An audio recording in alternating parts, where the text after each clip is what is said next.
Hey, you murder phoniacs. This is your host, Tony Ciaglia, the serial killer whisperer. Probably one of the greatest books ever written. Maybe. Little biased.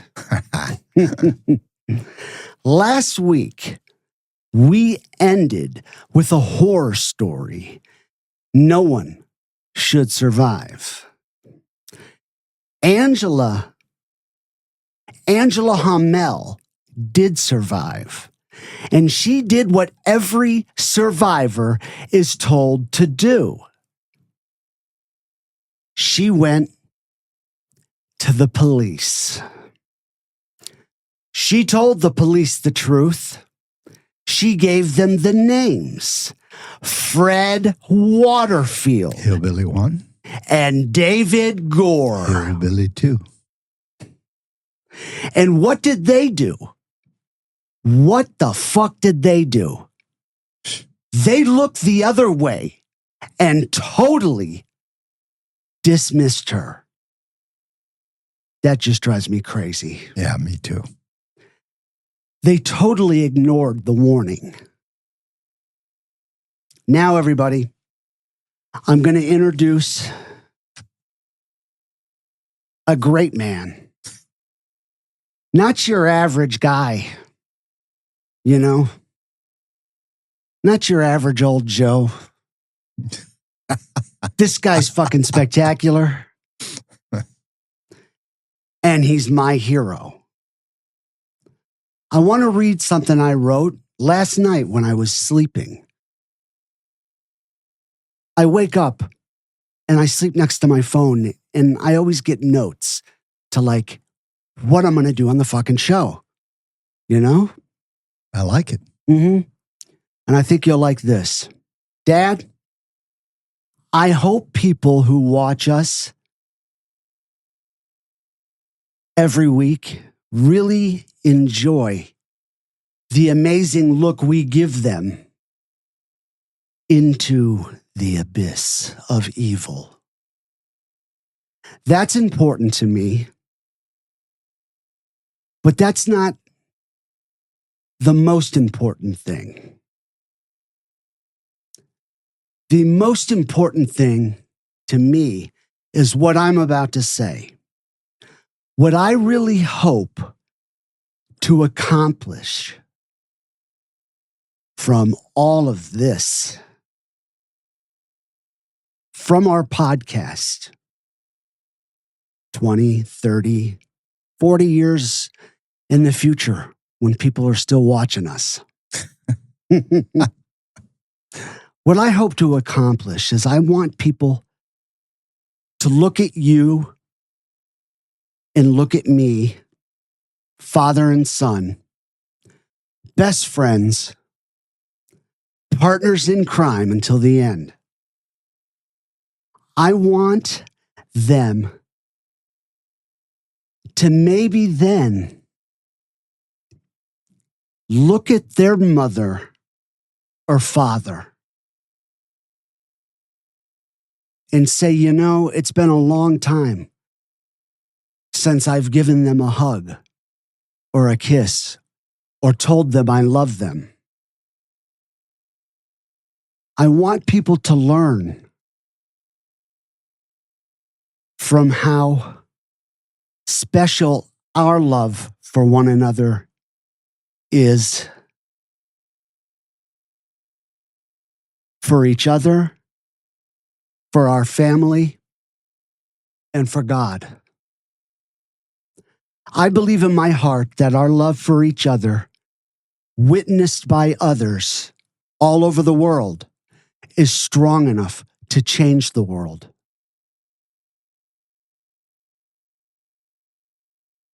Thank you. That was beautiful. You're welcome. You woke up. Last night. Believe me, we did not, we don't rehearse the openings. So it's always a surprise. That was beautiful. And that's a great thought. It's a great thought because too many times in our world, the way it is now, I don't know if people take things for granted. Don't ever take it for granted. Tell your mom and dad you love them.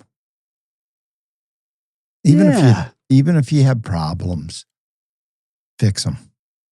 And don't be afraid to look at your dad and go, hey?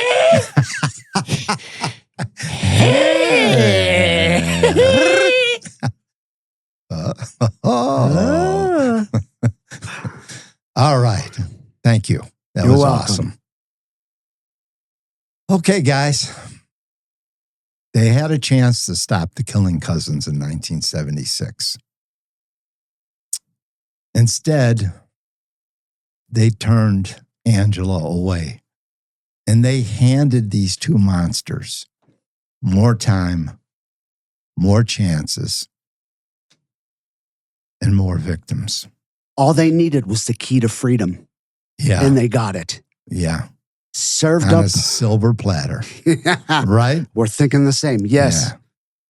This isn't a story about survival. It's a story about silence, about justice denied, and about the lives that were lost because the truth wasn't convenient. Let's pick up where we left off last time. We're going to hear what happened next in Angela's own voice. And trust me, you're not going to forget what you hear today. Dave goes, come on, we got to do this. Don't listen to her.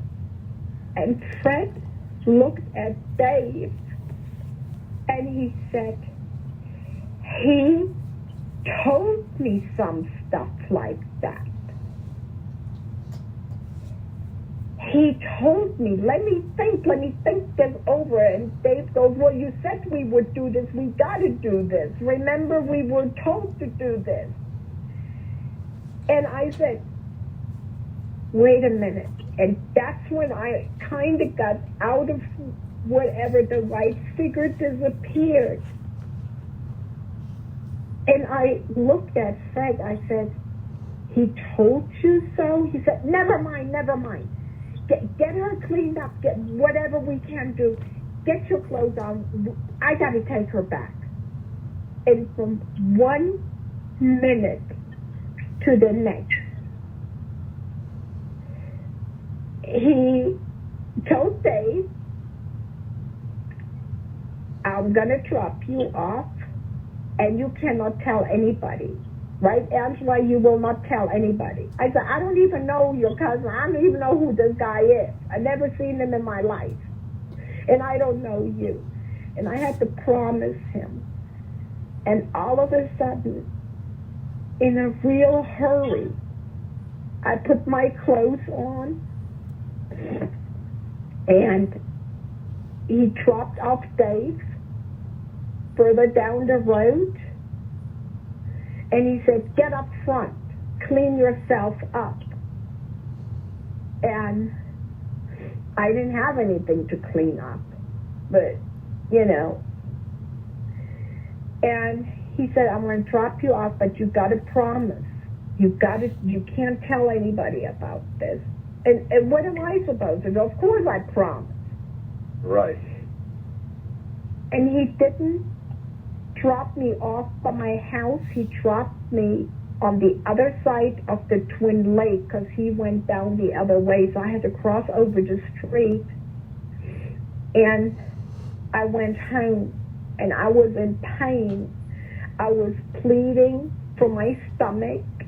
I was ripped open down there, and when I first came in the house, the first thing I wanted to do and did was get rid of this stench. I felt so dirty.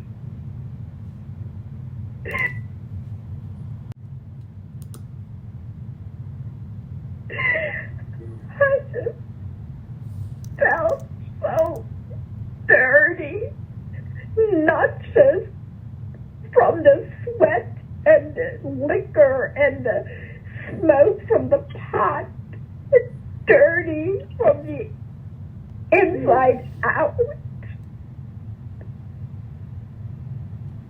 Wow. What?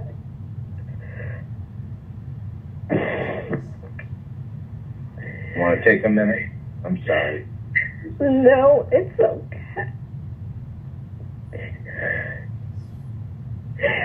Nobody has any idea how dirty a woman feels. I scrubbed myself.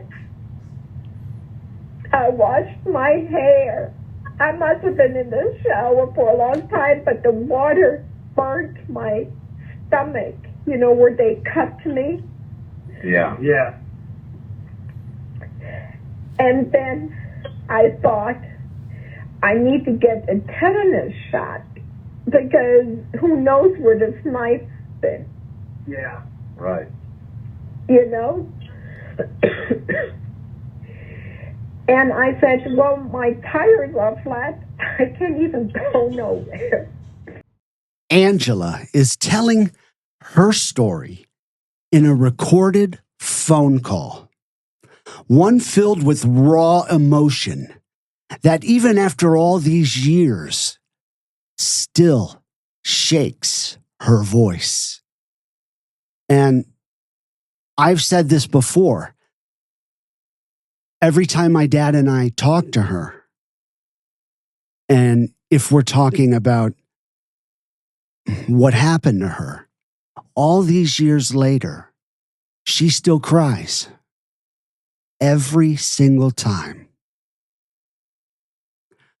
We've heard from many of our murder phoniacs that part of the recording can be difficult to hear, not because of the quality, but because of the pain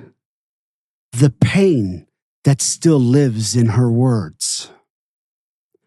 That's why my dad and I will guide you through her story, drawing from our many conversations with Angela to make sure her experience is clear and that every moment of what she endured back in 1976 is fully understood.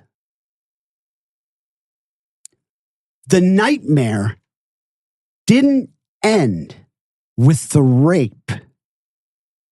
It should have ended, but it didn't. Angela had just been raped twice by both fucking asshole David Gore and fucking asshole Fred Waterfield. Her body was wrecked, torn in ways that no doctor could fully repair. She was bleeding, shaking, naked, and humiliated. Her soul fractured. The pain was unspeakable, raw, almost animalistic. A kind of agony that doesn't have a name in any language. But what came next was a new kind of horror. She thought the worst had passed. She was wrong, because then she heard them whispering, arguing just feet away from her. She lay frozen, unable to move, but her ears caught every single terrifying word. And that had to be horrible, Don. Can you imagine just listening to these guys I can't talk about killing you? I can't wrap my head around it. I know. And you hear it in her voice. David Gore's voice was mechanical, emotionless, cold. We have to kill her. We have to kill her, he said. We were told to do it. Not we should, we have to. Fred Waterfield hesitated. In that hesitation, it flickered like a match in the dark, and Angela saw it. Fred's voice was shaky, not because this fucking maniac fucking ghoul cared about things, but because something Angela said had gotten to him, because it concerned him. Fred's voice just gave it away to her. All of a sudden, he had second doubts. The big shot, the big man, the shot caller. He had doubts. She had begged and she had pleaded. She talked about her German family, about God, about being found, about the police, and about them getting caught. And that's what Fred was worried about. And something cracked through his predator shell. When Fred said to David, he told me stuff like this. Angela caught it. She said, who in the hell told you? She demanded. That question may have saved her life. Fred didn't answer, but he made her promise over and over that she wouldn't tell anyone. Not the cops, not her parents, not a soul. Fred didn't take her home. He couldn't be seen with her. He wouldn't risk anyone connecting the both of them. Instead, he dumped her across the street from her house in Twin Lakes, like garbage. She dragged herself towards her door. Every step was agony. Her legs felt like rubber. Her body was going into shock. She said, "No one knows how dirty a woman feels after being raped from the inside out." She needed medical help, a tetanus shot, but her car tires were flat. Yeah, they were flat. Yeah. Now, did Hillbilly 1 and Hillbilly 2 flatten her tires, or do you think her fucking husband did? Flip a coin. Flip a coin. Right? Mm-hmm. Fuck. Flip a coin. And you know what?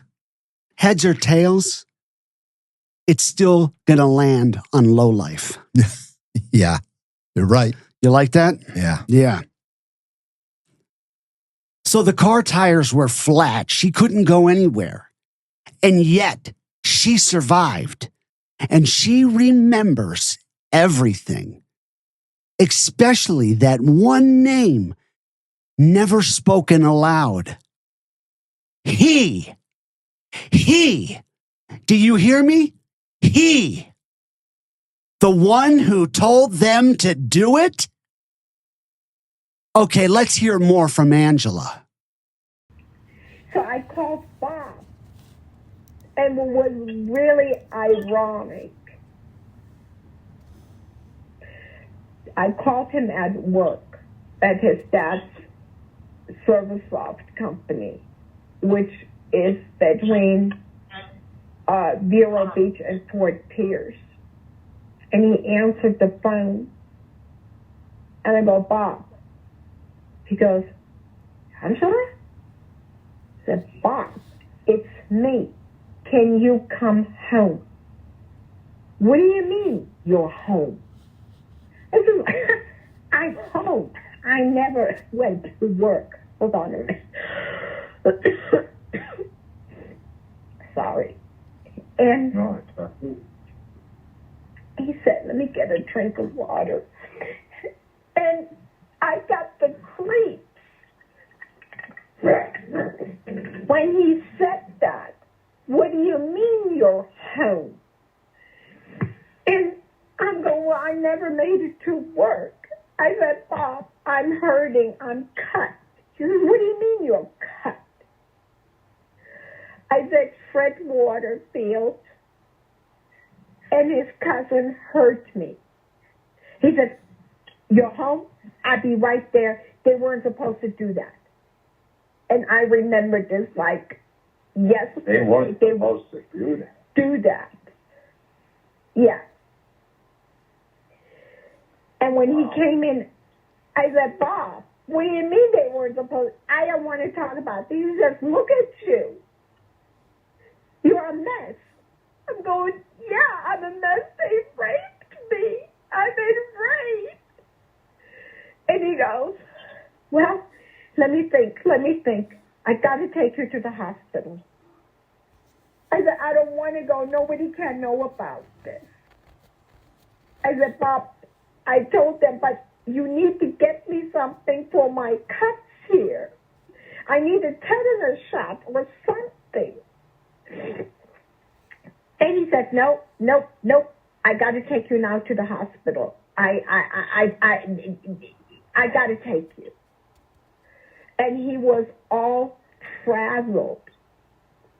But guys, it wasn't like, oh my God, what happened to you? Like a loving husband. Right. Yeah. I could feel it. I could sense it. He couldn't look me in the eye. I said, Bob, look at me. He says, no, let's get you in the car. So he put me in his Nova, and he took me to the hospital. And he said, I didn't do this because I've been to the hospitals before where he beat me. And so he said, I didn't do this. Tell him. And so the nurse said, I'm hurting down there. I've been raped. She said, raped? Hold on a minute. So they took care of me on the medical side. And then the doctor said, we have to call the police or the sheriff, whatever. We had to call the authorities. And the doctor asked me, who did this to you? Do you know who did this to you? And I looked at Bob, and Bob said, I'm not friends with them. Angela, tell him. And I said, Fred Waterfield and his cousin named Dave. He called him Dave. And that's when the detective came. Yeah. And now they had given me pain pills. So I was kind of like sedated. And the detective, it was a male, not a female. He said to me, so the doctor said Fred Waterfield? I said, yes, Fred Waterfield and his cousin. And he said, Fred Waterfield, his folks are really nice folks. You know, his dad works for NASA. They're a well-known family in this town. What do you mean, Fred Waterfield? I said, Fred Waterfield. He said, if you don't change your story now, well, I guess I have to have them arrested. And I said, I don't know what else to tell you. It was them. And then Bob said, so you're going to arrest them. And he told the detective he wasn't going to leave my side. And I couldn't talk to the detective for myself. After the rape, there was betrayal on all sides. Angela had just survived hell. She was bleeding, traumatized, barely standing. She picked up the phone and called her husband, Bob. He answered, confused, his voice cold, his words sharp. What do you mean you're home? He didn't ask if she was okay, this piece of fucking garbage. He didn't ask what had happened to her. He didn't sound relieved to hear her voice. Angela got chills. That one line told her everything. He was shocked that she was still alive. Angela told him, Fred and David hurt me. I'm in pain. His response, not love, not support, not even anger. This piece of shit, pussy little fuck. Just panic. He was panicking. I'm coming home, he said. They weren't supposed to do that. Angela froze. Do what? She asked. Bob snapped. I'm not talking about it. And that was all she needed to know. He knew. He had always known. And when he got home, all he could say was, boy, you look like shit. You look terrible. She was raped, beat, cut with a knife. And all you had to say, Bob, was, oh man, you look like shit.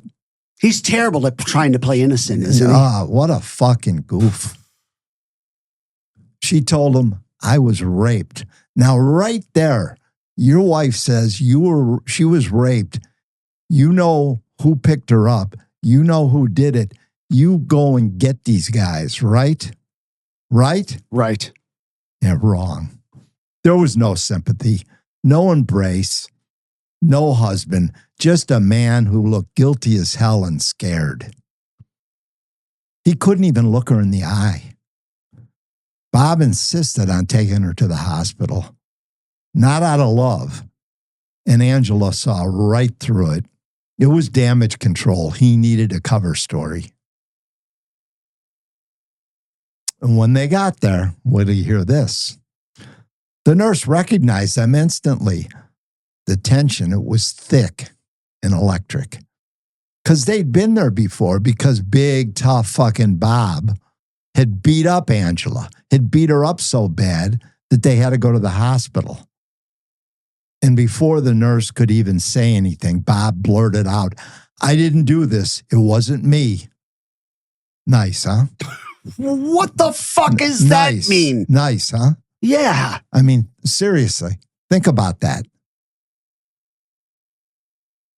I didn't do this, even though I'd done it before. This wasn't my work, even though I set it up. Weasel. Angela told the nurse the truth. I was raped. The nurse called the sheriff. She told the doctor the names. Fred Waterfield and David Gore raped me.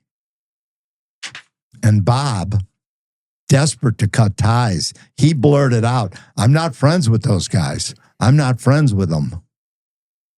You know what? Every fucking word that comes out of your mouth, Bob, makes you look more and more like you're friends with these guys. Right? I mean, this guy is a real worm. All right. Okay, everybody, before I go on, I'm going to introduce you to Hillbilly 1, David Gore. There he is in his death row cell. And this picture looks nothing like what he looked like when he was young and they were killing people and raping people. Scalping people. I mean, he looked like an inbred, didn't he? Back when he was young. Oh, yeah. Yeah, freak. He looked freaky. Well, if they're on YouTube, they'll see him the way he looked back then. Yes. So right here, you got this guy. He looks like anybody that could just live right down the street. A handyman who would come up and fix your plumbing for you. Yeah. Yeah. I see a message there. What does it say? To my very good friend, Anthony, your friend always, David Gore, 2008. There he is. And David was talented, as you can see here. This is a piece of artwork he did for me. And the way he got the idea for this piece is he said, if they were to let him out, this is where he would want to live. Far, far away from all other human beings. Yeah. isolated. And on the back here, it says, to Anthony Ciaglia, thanks for being a true friend from David A. Gore. David Allen Gore. He really is talented. It's something else. He's better than the Tracer. Fuck yeah. You guys, Yeah. you know who I'm talking about, right? The Tracer. Hi-Ho, the Campfire series. Oh, God. I'm glad we're done with him. You know, if you're curious about the Hi-Ho series, go to Google and write John Wayne Gacy, the Hi-Ho series, and they'll start showing these fucking terrible pieces of artwork, and they're all with the dwarfs. Yeah. Yeah. Yes. Okay, we're going to continue on now. Shit gets really deep here. I mean, really deep. Then the sheriff arrived. The sheriff. Yeah. And the real betrayal began. He didn't ask Angela if she was okay. He didn't ask how he could help her. He asked, how could these good old boys do something like this? Fred Waterfield was from an important, wealthy family. Was he? David was his cousin. Good boys. Freddie's daddy even worked for Nassau. They were untouchable.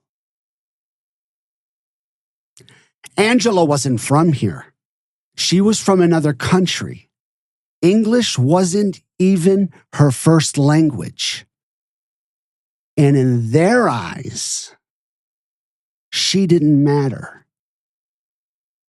She meant to them as much as the shit being as deep as it is. When I told you at the top of this page that it was going to get deep. Well, she was shit to those fucking cops. Yeah. The sheriff. She wasn't even allowed to speak to police alone. Bob stayed glued to her side, feeding them lies and controlling her every word. How do you spell that backwards? B-O-B. Bob. Weasel. Yeah. I just hate the fact that we got a really good friend named Bob, and he's a detective. I know. And he loves our show. I know. Yeah. Bob, this has got nothing to do with you Yes. or your name. For sure. Yeah, it's this asshole. Yes. Mm-hmm. What a fucking asshole. Mm-hmm. And then the sheriff dropped the hammer. That's like me. With chicks, just dropping the hammer. Here we go. Here we go. I had to say it. I had to say it. I know. When you see hammer in a script, And my mind goes to one you thing. just move on it. Hammer. So the sheriff drops the hammer, right? If you don't change your testimony, we'll have to arrest them. What do you think of that, Dad? What do you I think of that? of it? Uh-huh. She just came in and said, I was raped. The doctor said she was raped. She was cut. She was beat up. And she identified who did it. Oh, but we have to arrest them if you don't change your testimony. Mm-hmm. What the fuck is that? Yeah. So I'll say it again. We'll have to arrest them. Not, thank you for your bravery, Angela. Not, we're going to make sure they pay. You know? I know. None of that. No. just a threat, a fucking warning. Protecting the monsters mattered more than protecting her. Angela was raped. She told the truth. She did everything right. And the people sworn to uphold the law turned on her. She wasn't just assaulted by two assholes in a grove. She was betrayed by the man who slept beside her and the system that was supposed to save her. This is how killers survive. This is how victims vanish. With silence, with cover-ups, with sheriffs more worried about reputations than justice. But Angela Hommell, she didn't fucking vanish. She's still here. She's still speaking. And her story is just the beginning. And so they arrested them, and I had to report the next day to the station, to the sheriff's station. They wanted to talk to me some more. Right. And I found out the next day they had no reason to hold them. That's what they told you? Uh-huh. They said they had to let him go, that I must have made a mistake. I said, there is no mistake. And they said, are you sure it wasn't a black guy? We can't show you black men. Maybe you're confused. Yeah. Maybe because you were drinking and you were smoking pot. And I said, you don't understand. I didn't smoke pot. I was forced to take a puff, but I didn't really suck it in. I guess I'm talking like Clinton does now. You know, I didn't inhale because I coughed. I don't like that stuff.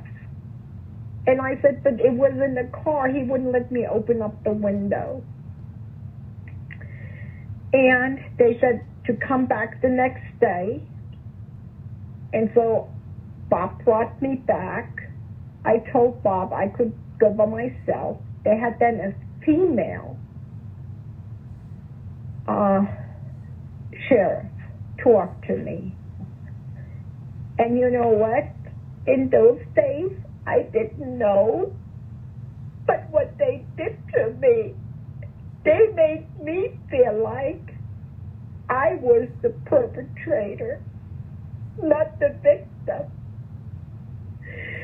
And she tried to tell me that I probably, because Bob had girlfriends and all of that, that I wanted revenge. She told you that? Yeah. She said, yeah. She said to me, you know, it's okay. You know, we all have boyfriends. I said, he is not my boyfriend. And they made me look like a whore. The cops did. And then... That's just so wrong. Yeah, they grilled me. And then I had to come back. I went back several times. And they said, since I'm sticking to the story, but that Fred and Dave gave a different story, they said it was consensual. And I didn't understand the word consensual. I said, what is that? I said, can someone get me a translator? Can someone let me talk to the German embassy? And all that was denied. They said, I have all that? Yes, I have no right. They said, you're accusing a very wealthy family. And Waterfield? yeah, Waterfield. That he was a jock. She even knew him from school. There is no way he could do what I accuse him of. And I need to take a lie detector test. I wasn't offered an attorney. I didn't know about the DA or nothing. You know, I don't know any of that stuff. And I said, yeah. Understood that, right? Right, and my husband was there all the time. Wow. And I said, Bob, a lie detector test, what is that? And he said, look, the truth will come out. You will pass that test. They arrested him. Didn't want to, hated it, but they arrested him. And for one fleeting moment, Angela thought the nightmare just might be over. That justice might finally be on her side. But surviving didn't mean the horror was over. No, that was just Act 1. Act 2, that starred the Indian River County Sheriff's Department. And spoiler alert, they weren't the heroes in this fucking story.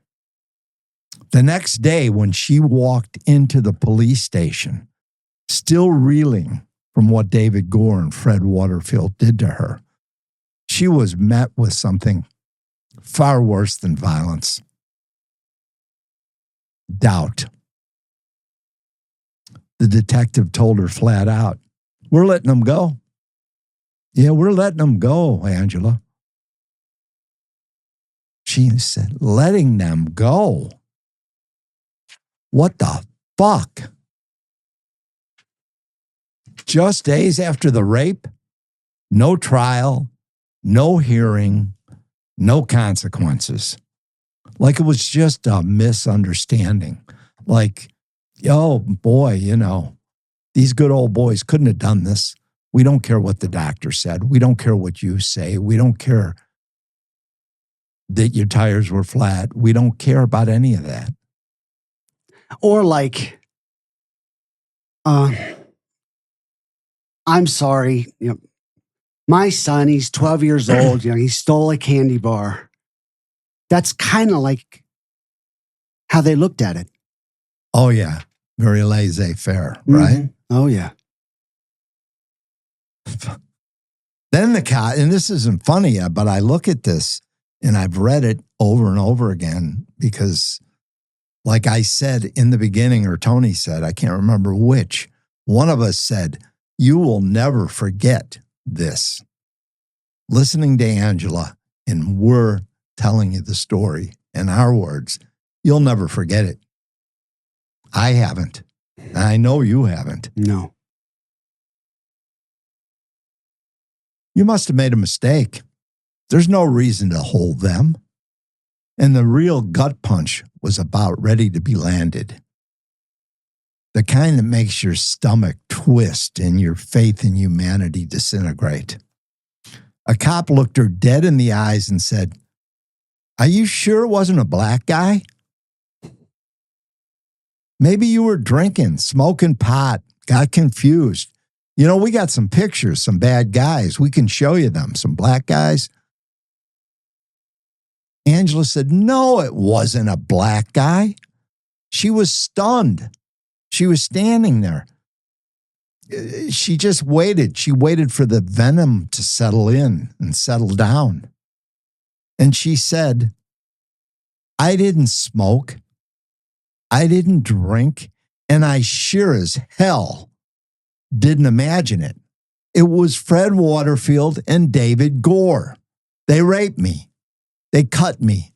They threatened to kill me." Don't you see how it would be easy to mistake a black guy.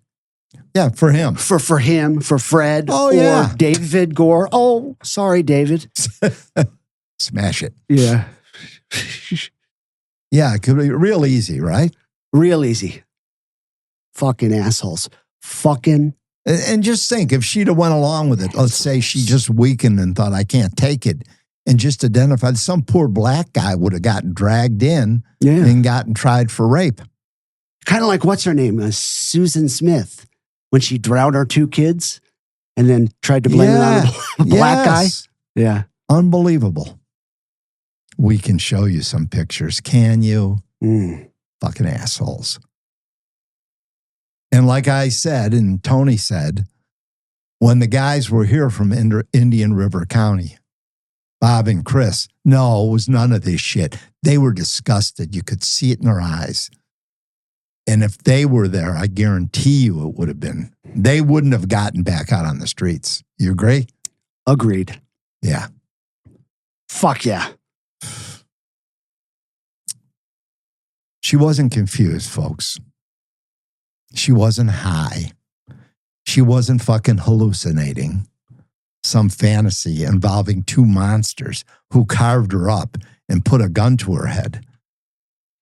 But instead of arresting them, again, instead of taking her seriously and maybe looking into it and maybe arresting them again, putting them in a lineup, questioning them, checking to see if any of this shit happened before that we know happened.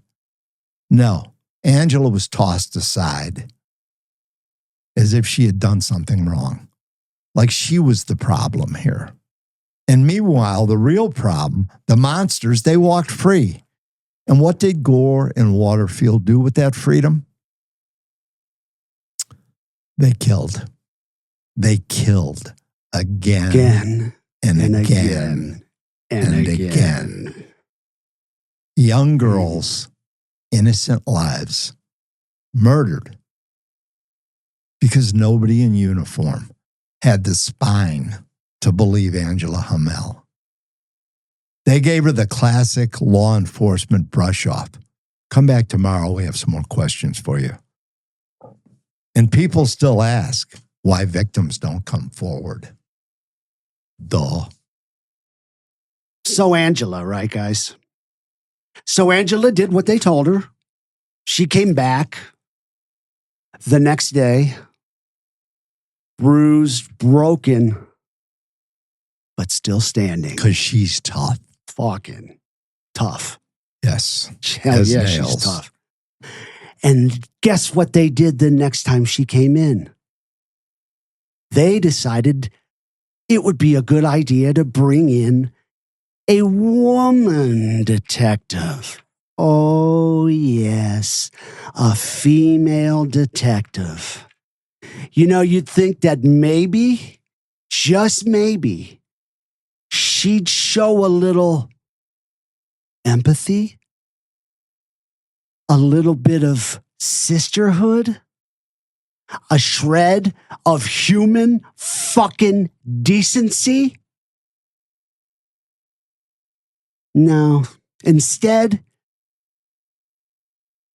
this detective walked in with ice in her veins and judgment in her eyes. And she didn't come to comfort Angela. Oh no, she came to crack her.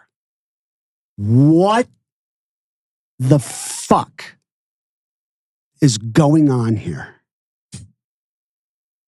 Unbelievable. Like Angela was under fucking investigation. Right? It's kind of like they were putting her through an interrogation. Yeah. Yeah. We all have boyfriends or girlfriends on the side, she said, dripping with condensation. Are you just trying to get back at Freddie? Is this about jealousy, Angela? Because he's been with other girls? Angela had just survived a sadistic assault. And this cunt, this fucking bitch, the one who was supposed to help, was painting her as some bitter, jilted side piece. Not a victim, not a survivor. She treated her like a liar. Treated her like a fucking slut. Like a drama queen. Like a $2 hooker. Because that's how the system worked back then. Scratch that. Fucking scratch that. System still works like that, unfortunately, in a lot of places. Yeah. Right? Yeah. This wasn't justice. This was a second assault carried out in a badge and a blouse. You know she wasn't wearing a blouse. Fucking, you know. Angela was still learning English, everybody. She didn't even understand half the legal terms they were throwing at her. It's okay, Angela. I speak perfect English and I don't understand those terms. Yeah, right. Right. But you know what I'm saying. It's tough to understand bullshit. Mm-hmm. Especially if you don't speak the language. Yes. So here you got this girl. She speaks broken English, right? She's German, from Germany. She didn't understand the legal terms. When they said Fred and Dave claimed it was consensual, she didn't know what the hell that even meant. So she asked for a translator. She asked to speak to somebody at the German embassy. No, Angela. I'm sorry, we can't do that for you.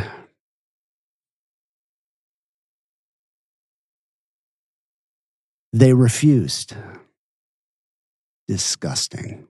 Yeah. She had no attorney, no advocate, no protection. Just her fucking redneck husband, Bob, this fucking piece of shit sitting there silent, watching, saying absolutely nothing. When she asked him about the lie detector test, he said, "Don't worry, honey. You'll pass it. The truth will come out." Did it, Bob? But the truth was already dead. It was fucking dead in that interrogation room. The female detective made it clear. You're accused in a wealthy family. I went to school with Freddie. He never do this. Not him. Angela wasn't just fighting rapists, you guys. She was fighting the system that was built to protect them. The fucking hillbilly system. Yeah. That's what I call it. Mm-hmm. Uh-huh. The hillbilly system.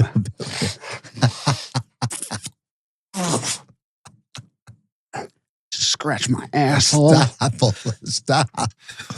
Oh. All right. They wanted her to fold. They wanted her to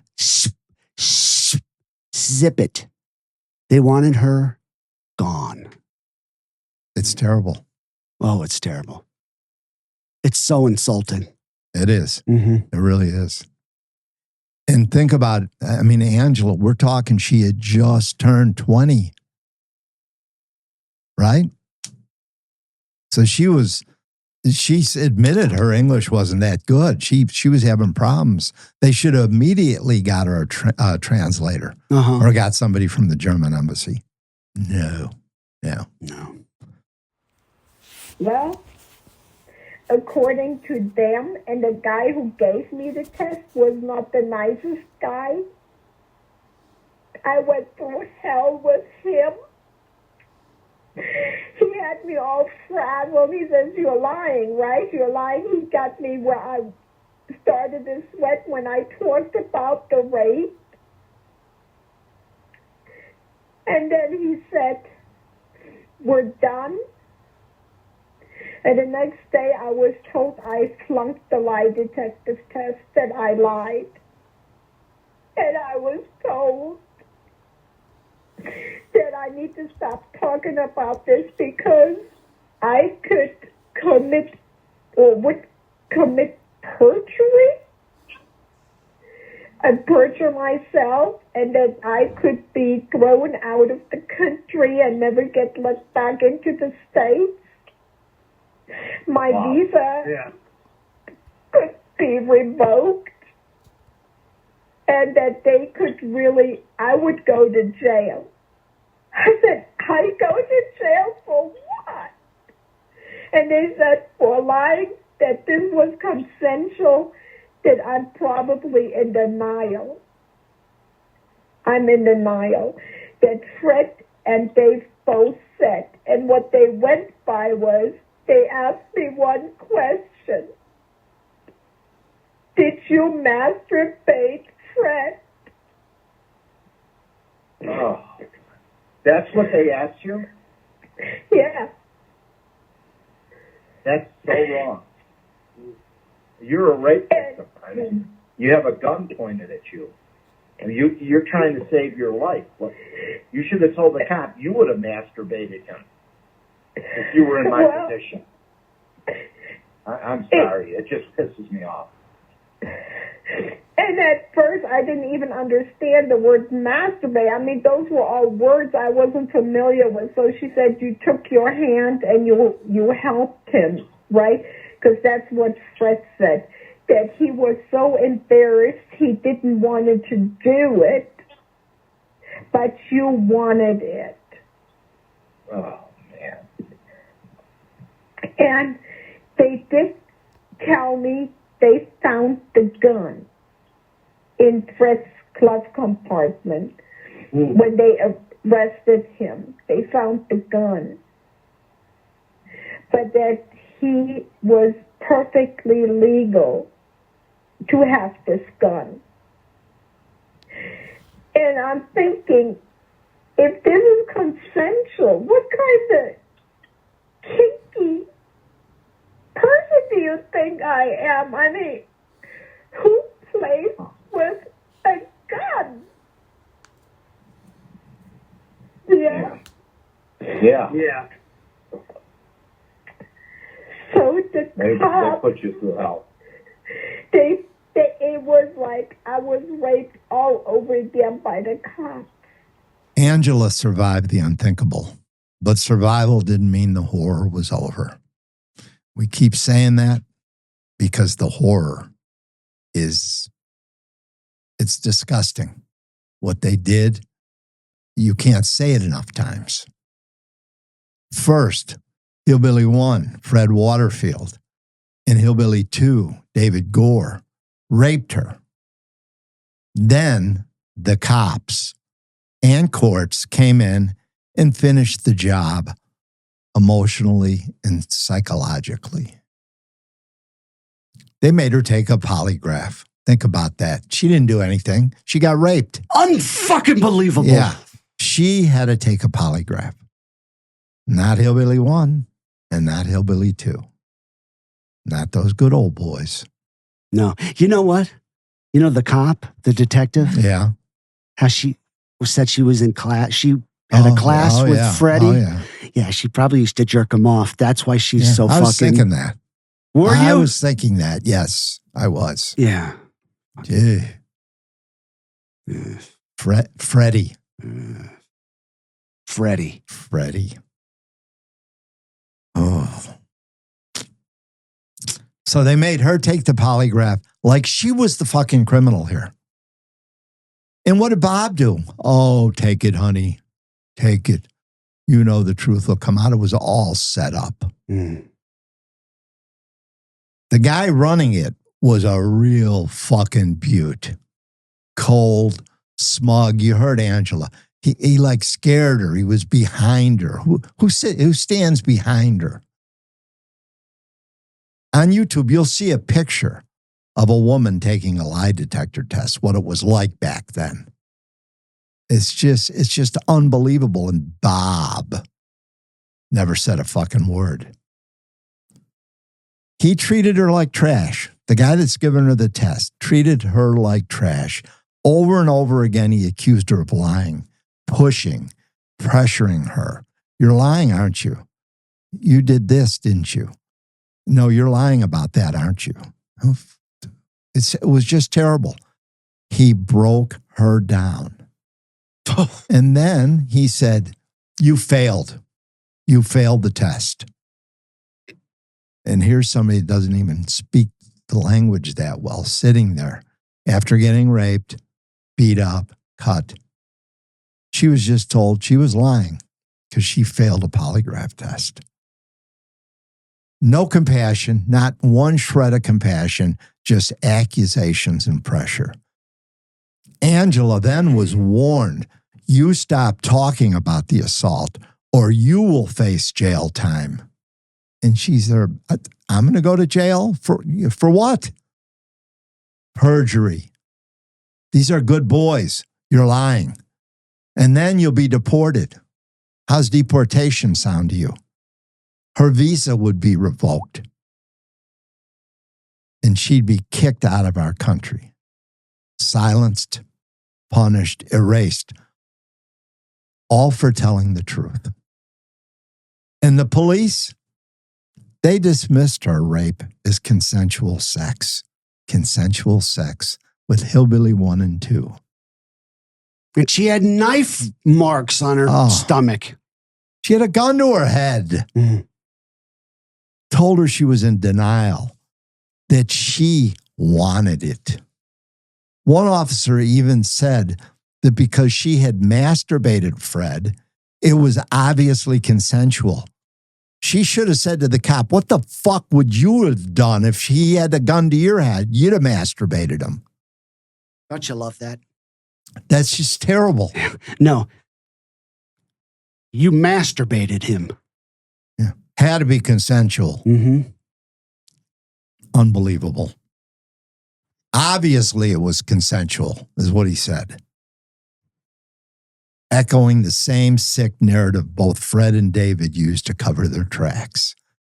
And listen to this. Fred Waterfield had the gall to claim he was embarrassed. And that's why he couldn't get it up. He was embarrassed that Angela helped him. She made him do it. She wanted him so bad. She helped him and she wanted him and he was embarrassed and she made him do it. Take that in for a second. She had this irresistible attraction to these filthy, stinking hillbillies, as if the whole thing was her idea. Yeah, right. Because nothing screams consensual like knives, like a gun to a head, and being told you're going to be gator food when they got done with you. Angela said it best. She said, and I want you to listen to this carefully. She said, I felt like I was raped all over again, this time by the police. The cops, they make it sound like she was saying, oh, honey, you know your friend Freddie and David? I want to role play rape with them. You know? I love guns. Oh, you have a gun? A gun Please and a knife. pull it out and put it up against my head. Mm-hmm. Fuck. Unbelievable. Yeah. Angela Hommell, she did everything right, Dad. Yes, she did. She survived the brutal rape. She reported Gore and Waterfield. She cooperated. She told the truth. And what did she get for it? Interrogated. Polygraphed. That's incredible. Yeah. Treated like she was a fucking criminal. Meanwhile, Hillbilly 1 and Hillbilly 2, they got to walk. They got to walk back into the world, free to rape, free to fucking torture and kill. Because in 1976, the so-called justice system,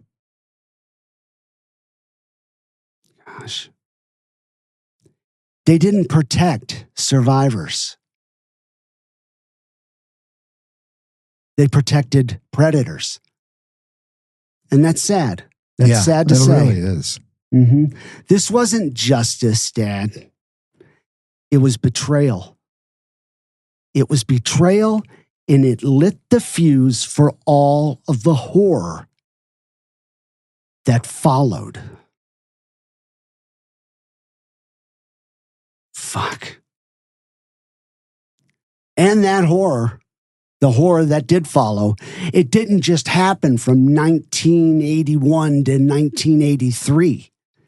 No, some of the worst chapters were written in those lost years when Gore and Waterfield were roaming the streets free because law enforcement didn't listen, because nobody fucking believed her. It's so funny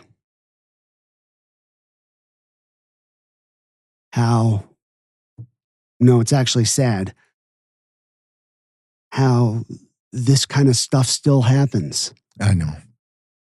In law enforcement in some places. Yeah. Yeah. So everybody,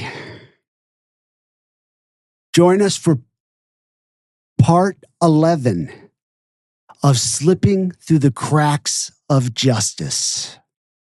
The bloody trail they left behind. Thank you, Dad.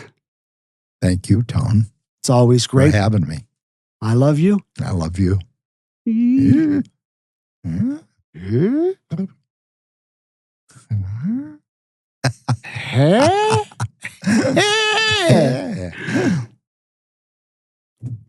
That's a wrap for today, everybody.